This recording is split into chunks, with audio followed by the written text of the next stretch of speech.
L'entreprise décolle et tout d'un coup, on se retrouve complètement submergé. La question, ce n'est plus de savoir si il faut de l'aide pour piloter les opérations, mais plutôt de savoir qui y appeler. Et c'est là qu'on arrive au grand duel. Directeur des opérations, le COO, contre l'Online Business Manager, l'OBM. On va voir que ce sont vraiment deux rôles, deux philosophies bien différentes. C'est un dilemme que beaucoup de fondateurs connaissent, n'est-ce pas? La charge de travail explose littéralement, les projets s'accumulent et le besoin d'une structure solide devient vital. Alors, qui est la bonne personne pour prendre les rênes et s'assurer que que tout fonctionne comme sur des roulettes? Face à ce besoin, deux profils ressortent du lot. Le COO, donc le directeur des opérations, et l'OBM, l'Online Business Manager. Ils peuvent sembler similaires au premier abord, mais leurs rôles sont en réalité très, très distincts. D'un côté, on a le stratège, celui qui bâtit l'empire. De l'autre, le chef d'orchestre qui va harmoniser toute la symphonie digitale. Allez, commençons par le premier profil. Le COO, ce n'est pas juste un manager de plus, c'est vraiment le partenaire stratégique du PDG. C'est la personne qui est là pour faire passer l'entreprise à un tout autre niveau. Alors officiellement, le Chief Operating Officer, ou directeur des opérations, c'est le numéro 2 de la boîte. Sa mission principale, c'est simple, prendre la grande vision stratégique du PDG et la transformer en une machine parfaitement huilée qui tourne au quotidien, de la production jusqu'au service client. Et l'étendue de ses responsabilités est immense. Le CEO supervise absolument tout. Les opérations, la mise en place de la stratégie, la gestion des équipes, la rentabilité. C'est la personne qui s'assure que toutes les pièces du puzzle de l'entreprise s'emboîtent parfaitement. Forcément, un tel niveau de responsabilité, ça a un coût. En France, le salaire médian pour un COO se situe aux alentours de 120 000 euros par an. C'est un investissement important, bien sûr, mais qui reflète son statut de cadre dirigeant et son impact direct sur la performance de toute l'entreprise. Bien sûr, ce salaire y varie énormément selon la taille de l'entreprise. Pour une PME ou une start-up en pleine croissance, on va plutôt parler de 70 000 à 110 000 euros. Mais attention, pour les scale-up ou les grands groupes, là, on grimpe facilement à 180 000 euros et même bien au-delà.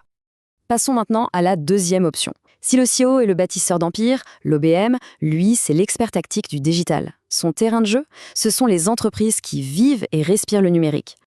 L'Online Business Manager, il se focalise sur un univers bien précis, celui du business en ligne. Son rôle, c'est de prendre en main la gestion de projet, l'organisation des opérations digitales, tout ça pour libérer le fondateur. On parle ici de gestion des lancements, de coordination des freelances, d'optimisation des outils. Les missions d'un OBM sont très concrètes, très main dans le cambouis. Il va orchestrer un lancement produit, documenter tous les process, automatiser les tâches qui font perdre du temps et suivre de près les indicateurs clés pour que la machine digitale tourne à plein régime. Et là, on touche à une différence fondamentale. L'OBM n'est généralement pas un salarié de l'entreprise. C'est un prestataire externe, un freelance. Et le point crucial, c'est que du coup, il ou elle n'a ni le statut de cadre dirigeant, ni la responsabilité légale qui va avec le poste de CEO. C'est un point clé. Bon, maintenant que les deux profils sont bien campés, place à la confrontation. C'est ici que les petites nuances se transforment en différences, fondamentales. Il y a une source, Playa, qui résume ça de manière super percutante et sans aucune ambiguïté. L'OBM n'est pas un CEO. Voilà. Cette phrase toute simple, elle pose les bases d'une distinction qui ne pourrait pas être plus claire. Il ne faut plus jamais les confondre.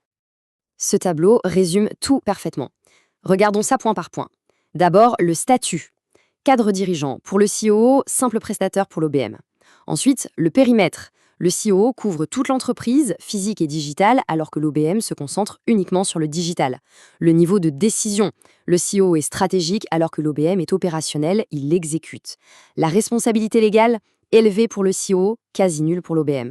Et enfin, l'objectif. La croissance à grande échelle pour le premier et libérer le dirigeant pour le second. Les différences sont vraiment frappantes. Alors, après cette comparaison, la grande question, comment faire le bon choix pour sa propre structure? Eh bien la réponse, elle dépend entièrement de la nature et du stade de développement de l'entreprise. Concrètement, comment choisir? En fait, c'est assez simple.